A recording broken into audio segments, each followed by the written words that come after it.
नमस्कार। जय श्री जगन्नाथ। ज्योतिषाचार्य डॉक्टर सस्मिता मिश्र सबुदिन पर आपण नहीं आसी ग्रह मानकर अवस्थिति पंचांग और दैनिक राशिफल विषय में आसतु जाना ग्रह मानकर अवस्थिति संपर्क में।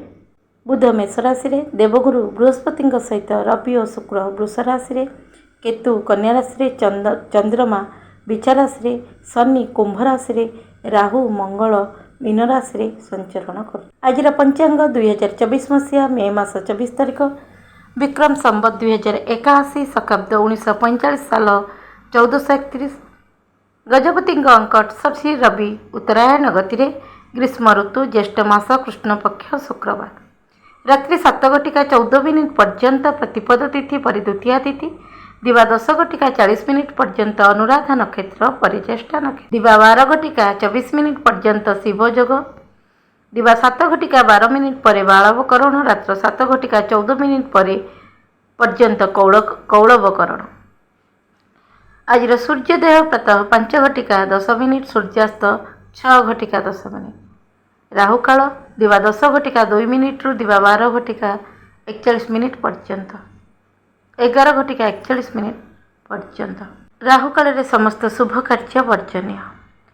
घातवार बिछा धनु मीन राशि घातवार गोचर कुंडली रे चंद्रमा बिछा राशि रे अवस्थान करिवे। राशिचक्र क्रम अनुसार मेष ठारू मीना पर्यंत 12 राशि कि प्रकार फल प्रदान करिवे आसंतु से विषय रे जानिबा। कालपुरुषर प्रथम राशि मेष राशि चंद्रमा अष्टम भाव रे गोचर करिवे। मानसिक अस्थिरता और समस्या लगी रहिबो। उधार देइथिबा धन फेरस्त पाइबा कष्टसाध्य हेबो। छोट छोट कथारे अଯଥା विरक्त हुंतु नहीं। कार्य रे बाधा सृष्टि होई पारे। सुख सुविधा लाभ करिवे। अचानक बंधु दर्शन हेबो। क्रोध को नियंत्रण रखंतु। समस्या दूरेई जीवो। गुरुजनक सहायता रे पूर्वरु थिबा समस्यार समाधान हेबो। दिनटी को सुखमय करने को प्रातः काल रे हनुमान चालीसा पाठ करंतु। वृष राशि चंद्रमा सप्तम भाव रे गोचर करिवे। पारिवारिक अशांति रे मन दुख रहिबो। अचानक धन लाभ होई पारे। पूर्वरु अटकी थिबा कार्य संपूर्ण हेबो। हठात कार्य अटकी जिबारु मन अशांत रहिबो। विवाद ठारू दूरेई रुहंतु। खर्च उपरे नियंत्रण रखंतु। अविवाहित मानकर विवाह प्रस्ताव आसी पारे। कलात्मक कार्य रे आग्रह वृद्धि पाइबो। जीवन साथी सहयोग मिलिबो। दिनटी को सुखमय करने को प्रातः काल रे हनुमान को कदली भोग दियंतु। मिथुन राशि चंद्रमा षष्ठ भाव रे गोचर करिवे। छोट छोट समस्या और मानसिक अस्थिरता सृष्टि हो। देण नेण करंतु नहीं। पूंजी निवेश करंतु नहीं। पूर्वरु थिबा माली मोकदमा सपक्ष रे जीव। पारिवारिक अनुष्ठान रे अंशग्रहण करिवे। दाम्पत्य जीवन रे मतभेद वृद्धि घटिबो। विद्यार्थींकर अध्ययन रे आग्रह वृद्धि पाइबो। प्रतियोगी परीक्षा रे सफलता लाभ करिवे। दिनटी को सुखमय करने को शिव रुद्राष्टकम पाठ करंतु। कर्कट राशि चंद्रमा पंचम भाव रे गोचर करिवे। कार्यक्षेत्र रे सफलता लाभ करने सहित आमदानी रे वृद्धि घटिबो। शुभ संवाद मिली पारे। पूर्वरु थिबा समस्यार समाधान हेबो। अविवाहित मानकर विवाह स्थिर होई पारे। संतानकर सहयोग लाभ करिवे। प्रेम संपर्क रे मधुरता भाव सृष्टि हेबो। विद्यार्थी सफलता लाभ करिवे। दिनटी को सुखमय करने को शिव चालीसा पाठ करंतु। सिंह राशि चंद्रमा चतुर्थ भाव रे गोचर करिवे। नूतन जनसंपर्क भाग्य उदय रे सहायता करिवो। व्यावसायिक क्षेत्र रे नूतन योजना लाभदायक हेबो। यात्रा रे सफलता लाभ करिवे। व्यय रे संतुलन रक्षा करंतु। जीवन साथी सहयोग मिलिबो। अटकी थिबा अर्थ फेरस्त पाइबे। अविवाहित मानकर विवाह प्रस्ताव आसी पारे। जीवन साथी सहयोग मिलिबो। स्वास्थ्य प्रति सावधान रुहंतु। दिनटी को सुखमय करने को बजरंग बाण हनुमान चालीसा पाठ करंतु।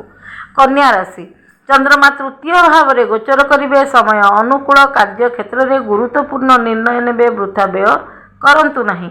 आय व्ययर संतुलन रक्षा करंतु। बंधुंकर उपेक्षा पूर्ण व्यवहार मन को कष्ट देव। धैर्य धरंतु। संतान को भविष्य संबंधी समस्या दूर हेबो। जीवन साथी को सम्मान करंतु। प्रेम संपर्क रे मधुरता भाव सृष्टि हेबो। विद्यार्थी सफलता लाभ करिवे। दिनटी को सुखमय करने को प्रातः काल रे माता लक्ष्मी को आराधना करंतु।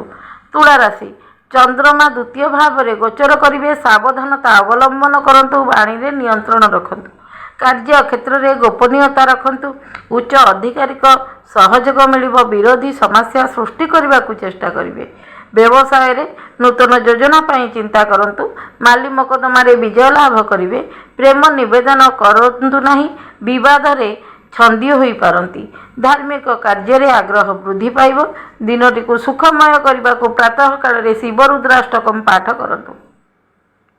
बिछा राशि चंद्रमा लग्न भाव में गोचर करेंगे, कार्य क्षेत्र में एकाग्रता होई कार्य करंतु, सफलता लाभ करेंगे, उच्च अधिकारी मानकर क्रोधर शिकार होई पारंती, कार्य क्षेत्र में मनोनिवेश करंतु, सफलता शीर्ष छुई पारिबे, काहारी निंदा अपवाद करंतु नहीं, आर्थिक स्थिति दुर्बल रहिब, निवेश लाभदायक हेब, दाम्पत्य जीवन सुखमय, दिनटी को सुखमय करने को हनुमान का कवच पाठ करंतु।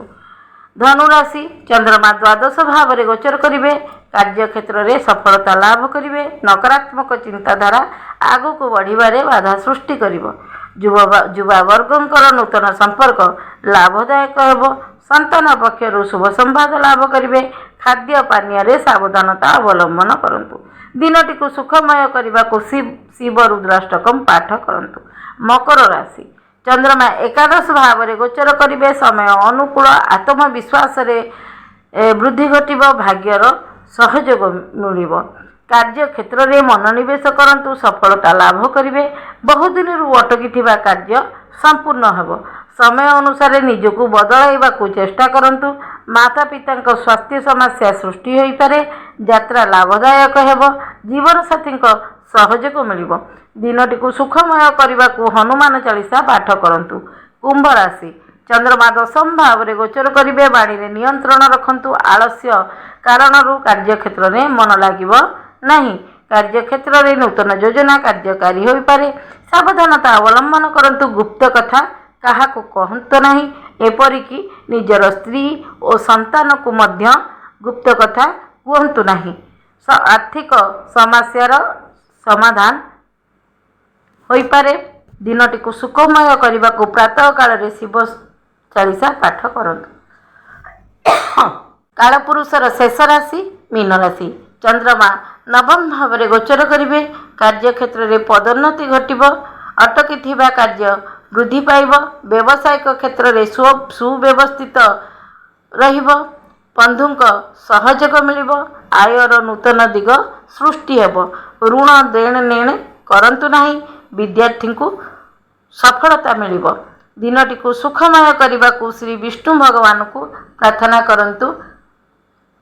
बंधुगण एथिला मेष ठारू मीन पर्यंत 12टी राशिर राशिफल विषय।